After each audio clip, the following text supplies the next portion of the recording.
Good morning students. पिछले turn पर हम लोगों ने इलेक्ट्रोस्टैटिक्स या स्थिर वैद्युतिकी शुरू किया था। इसी क्रम में अब हम लोग कूलाम का नियम तथा वैद्युत क्षेत्र पढ़ेंगे। पिछले टर्न पर हम लोगों ने आवेश के बारे में पढ़ा था। तो कूलाम का नियम क्या है, आइए इसको देखते हैं। दो स्थिर बिंदु आवेशों के बीच लगने वाला आकर्षण अथवा प्रतिकर्षण बल दोनों आवेशों के परिमाणों के गुणनफल के समानुपाती तथा उनके बीच की दूरी के वर्ग के व्युत्क्रमानुपाती होता है। यह बल दोनों आवेशों को मिलाने वाली रेखा के अनुदिश होता है। तो हम लोग यदि दो बिंदु आवेश Q1 और Q2 लेते हैं जो एक दूसरे से r दूरी पर है, तो इनके बीच लगने वाला बल F समानुपाती होगा दोनों आवेशों के गुणनफल के समानुपाती और उनके बीच की दूरी के वर्ग के व्युत्क्रमानुपाती। तो दोनों को मिलाने पर हम लिखेंगे F समानुपाती Q1 Q2 upon R square.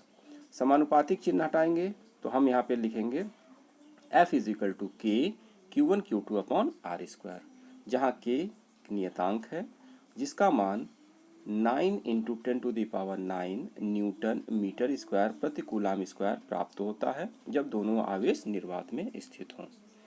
और इसका SI यूनिट में हम इस K का मान लिखते हैं 1/4πε0।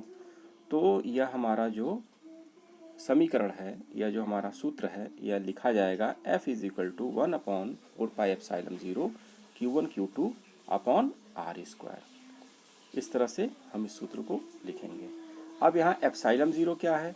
जहाँ एप्सिलॉन 0 मुक्त आकाश या फ्री स्पेस या निर्वात की परावैद्युता परमिटिविटी है। परावैद्युता माध्यम का एक गुण है और इसका मान होगा एप्सिलॉन 0 का मान 8.85 इंटू 10⁻⁻12 कूलाम स्क्वायर न्यूटन प्रति मीटर स्क्वायर। अब इसके बाद हम इसको, चूँकि इन दोनों के बीच में लगने वाला बल, आवेशों के बीच में लगने वाला बल क्या होता है, यह वेक्टर क्वांटिटी होती है, इसलिए इसका सदिश स्वरूप समझना आवश्यक है। तो आइए इसके सदिश स्वरूप को समझते हैं। तो कूलाम के नियम का सदिश स्वरूप क्या है? तो मान लिया कि वही दोनों आवेश Q1 Q2 हैं जिनका स्थिति सदिश R1 और R2 है। यहाँ पे बिंदु से दिखाया गया है कि A बिंदु, यहाँ पे A बिंदु पर Q1 आवेश है और B बिंदु पर Q2 आवेश है। तो OA स्थिति सदिश जो होगा ये R1 से प्रदर्शित किया जाएगा जो Q1 के लिए है, और Q2 के लिए R2 स्थिति सदिश है जो कि OB के बराबर है। तो यहाँ पे देखिए त्रिभुज OAB से OA बराबर R1, OB बराबर R2 और AB बराबर क्या हो जाएगा त्रिभुज के नियम से R21, और R21 क्या होगा R2 माइनस R1। यहाँ पे दिखाया गया है यह R21 जो R2 माइनस R1 के बराबर होगा। इसी प्रकार हम R21 की जगह पे हम R12 भी लिख सकते हैं, यानी R21 equal to R2 minus 1, और इसी प्रकार R12 लिखेंगे तो R12 हम R1 माइनस R2 के बराबर लिखेंगे, ये त्रिभुज के नियम से ही। अब एकांक सदिश यूनिट वेक्टर क्या होगा? R21 यह होगा vector R21 upon magnitude of R21। तो R21 यहाँ पे दिखाया गया है, यह R21 है। इसी प्रकार R12 वेक्टर होगा या R12 vector upon magnitude of R12 होगा। तो दोनों एकांक सदिश हमने लिख लिया, R12 और R21। अब कूलाम के नियम से F21, अब देखिए F21 कहाँ पे लग रहा है, यह देखिए F21 बल है जो Q1 के द्वारा Q2 पर लग रहा है जिसकी दिशा इस तरफ है। तो हम इसमें उसी की दिशा में एकांक वेक्टर लेंगे जो कि R21 है। ध्यान से देखेंगे इसको। तो F21 equal to 1/4πε0 Q1 Q2 upon R21 square और यूनिट वेक्टर R21 जो उसकी दिशा में एकांक सदिश है। जहाँ यहाँ पे लिखा हुआ है R21 क्या है, Q1 से Q2 की ओर एकांक सदिश या यूनिट वेक्टर है। इसी प्रकार F12 भी हम लिखेंगे 1/4πε0 Q1 Q2 upon R12 square unit vector R12। R12 vector कहाँ है, यहाँ पे आइए चित्र में देखें, R12 वेक्टर F12 की दिशा में है, तो इसलिए हमने R12 यहाँ पे लिखा गया है। अब R12 क्या है, Q2 से Q1 की ओर एकांक सदिश है। यहाँ पे एक नोट लिखा गया है कि कक्षा 11 की पुस्तक से सदिश विश्लेषण पाठ को रिवाइज और इसका पुनरावलोकन एक बार उसको रिवाइज कर लें, जिससे कि इसको समझने में आसानी होगी। चूंकि R12 और R21 की दिशा क्या है, एक दूसरे के विपरीत है, तो बल की दिशा भी क्या होगी, एक दूसरे के बराबर एवं विपरीत होगी। यह न्यूटन के तृतीय नियम की पुष्टि करता है। अब इसके बाद एक आता है प्रिंसिपल ऑफ सुपरपोजिशन या अध्यारोपण का सिद्धांत। अध्यारोपण का सिद्धांत मतलब अगर उस सिस्टम में एक से ज़्यादा, दो से ज़्यादा यदि आवेश हों तो हम किस प्रकार उनके द्वारा एक दूसरे पर लगने वाले बलों को हम समीकरण के रूप में लिखते हैं। तो यदि किसी निकाय में अनेक आवेश हों तो उनमें से किसी एक आवेश पर कई अन्य आवेशों के कारण बल उस आवेश पर लगे सभी बलों के वेक्टर योग के बराबर होता है। तो किसी एक आवेश द्वारा लगाया गया विशिष्ट बल अन्य आवेशों की उपस्थिति के कारण प्रभावित नहीं होता है। तो यहाँ पे देखिए चित्र में क्या है, यहाँ पे एक आवेश यहाँ पे Q1 है, Q2 है, Q3 है, इस प्रकार यहाँ पे बहुत आवेश हैं और मान लिया कि यह nth आवेश Qn है। अब इन सब का जो पोजीशन वेक्टर है इन सब का और उसके आधार पर जो हमने यहाँ पे यूनिट वेक्टर निकाला था, उसी प्रकार से यहाँ पे Q1 और Q2 के बीच में यूनिट वेक्टर R12 हमने लिखा है और Q1 पर लगने वाला बल Q2 के द्वारा F12 लिखा है।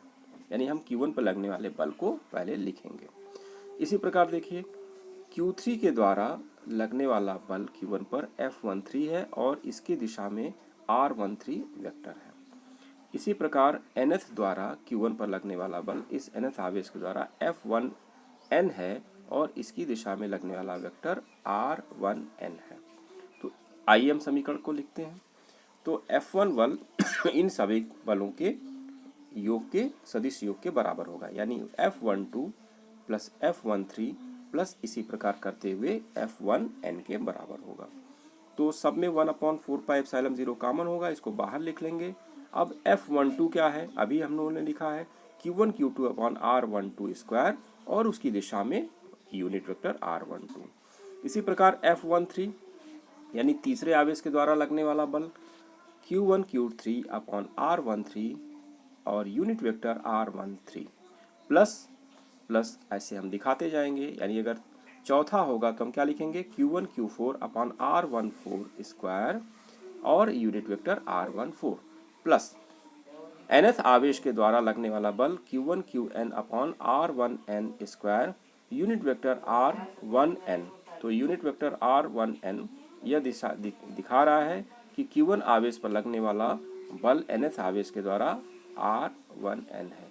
इसी प्रकार अन्य आवेशों पर लगने वाला परिणामी बल भी ज्ञात किया जाएगा और ज्ञात कर सकते हैं। अब इसको स्वयं करें, F2 क्या होगा F21 प्लस F23 प्लस इसी तरह करते हुए F2n, यानी कि दूसरे आवेश पर पहले के द्वारा, तीसरे के द्वारा और nth आवेश के द्वारा। F3 पर लगने वाला बल F31 यानी कि पहले के द्वारा लगने वाला बल, दूसरे के द्वारा लगने वाला बल और इसी तरह से nth जो आवेश है उसके द्वारा लगने वाला बल। तो इसको आप स्वयं लिखेंगे और अभ्यास करेंगे। अब वैद्युत क्षेत्र तथा उसकी तीव्रता के बारे में थोड़ा सा स्टार्ट करते हैं। इलेक्ट्रिक फील्ड क्या है, तो आइए इसको समझते हैं।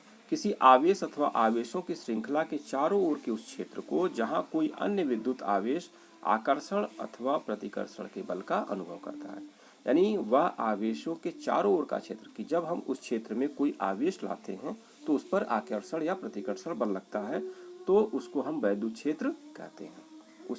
उस आवेश का वैद्युत क्षेत्र कहा जाता है। यहाँ पे दिखाया गया है कि प्लस Q एक आवेश है और इससे R दूरी पर एक प्लस Q0 सूक्ष्म आवेश है जिसको हम टेस्ट चार्ज कहते हैं। तो इस पर लगने वाले बल की हम गणना करेंगे और बल के द्वारा हम वैद्युत क्षेत्र की गणना करेंगे। तो यदि क्षेत्र के किसी बिंदु पर परीक्षण आवेश Q0 F बल का अनुभव करे तो उस बिंदु पर वैद्युत क्षेत्र की तीव्रता इलेक्ट्रिक फील्ड इंटेंसिटी E निम्नलिखित समीकरण से परिभाषित होती है। यानी E बराबर हो जाएगा F अपॉन Q0। इसको हम समीकरण नंबर 1 दे सकते हैं। यानी वैद्युत क्षेत्र की तीव्रता एकांक बल पर लगने वाले उस आवेश के एकांक के बराबर होती है, यानी कि E बराबर F अपॉन Q0। तो वैद्युत क्षेत्र के किसी बिंदु पर क्षेत्र की तीव्रता उस बिंदु पर प्रति एकांक परीक्षण आवेश पर लगने वाला बल है। इस प्रकार से हम इसको परिभाषित कर सकते हैं।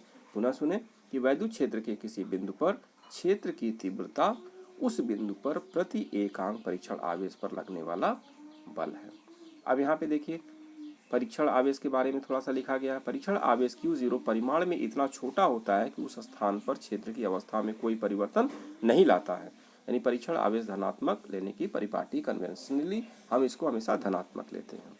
अब बिंदु आवेश Q से R दूरी पर तीव्रता हम निकालेंगे। तो यहाँ पे देखिए कि Q आवेश पर लगने वाला जो बल है यहाँ पे F बराबर 1/4πε0 Q0/r² यूनिट वेक्टर R, जो कि बल की दिशा में लग रहा है, यानी Q0 आवेश पर लगने वाला बल है। वैद्युत क्षेत्र E बराबर क्या होगा, F/Q0। जैसा यहाँ पे अभी हम लोगों ने पढ़ा है कि वैद्युत क्षेत्र किसी बिंदु पर क्षेत्र की तीव्रता उस बिंदु पर प्रति एकांक परीक्षण आवेश पर लगने वाला बल है। तो प्रति एकांक परीक्षण आवेश पर लगने वाला बल E बराबर F/Q0, यानी इसमें हम जब Q0 से भाग देंगे तो हमें प्राप्त होगा E = 1/4πε0 Q/r² unit vector R। यहाँ वैद्युत क्षेत्र भी सदिश राशि है, तो इसलिए यहाँ पर भी इसको वेक्टर रूप में दिखाया गया है। इसका परिमाण क्या होगा कि जब हम निकालेंगे तो चूंकि यूनिट वेक्टर का परिमाण 1 होगा तो E = 1/4πε0 Q/r², यानी समीकरण नंबर 3 के द्वारा हम वैद्युत क्षेत्र की तीव्रता का परिमाण परिभाषित करते हैं, दिखाते हैं, और इसका हम क्वेश्चन में उपयोग भी करेंगे। अब इलेक्ट्रिक फील्ड लाइंस, वैद्युत क्षेत्र रेखाएं क्या हैं। तो वैद्युत क्षेत्र में यदि कोई सूक्ष्म धन आवेश चलने के लिए स्वतंत्र हो तो जिस पथ से होकर वह चल सकता है उस काल्पनिक पथ को हम वैद्युत क्षेत्र रेखा कह सकते हैं। यहाँ पे चित्र देखिए, यहाँ प्लस आवेश के द्वारा दिखाया गया है, यहाँ पे माइनस आवेश के कारण दिखाया गया है।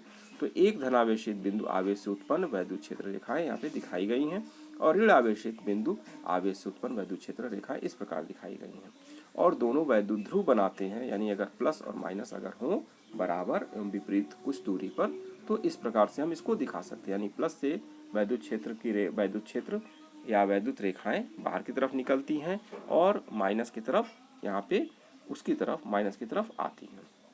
तो अर्थात अल्प दूरी पर रखे दो बराबर विपरीत आवेशों से उत्पन्न वैद्युत क्षेत्र रेखाएं। तो इन चित्रों को आप बना लेंगे। दो धन आवेशों के निकाय के चारों ओर की क्षेत्र रेखाएं यहाँ पे देखिए प्रतिकर्षित कर रही हैं, प्रतिकर्षण का रूप दिखाया गया है, और एक समान वैद्युत क्षेत्र की रेखाएं इस प्रकार हम समांतर रूप में दिखाते हैं। तो इनको आप अपनी कॉपी में बना लेंगे। तो वैद्युत क्षेत्र रेखा के किसी बिंदु पर खींची गई स्पर्श रेखा टेंजेंट उस बिंदु पर वैद्युत क्षेत्र की दिशा बताती है। तो आज इतना आप लोग इसको समझेंगे, और जो लोग कॉपी में नहीं लिखे हैं उसको कॉपी में नोट कर लेंगे। धन्यवाद।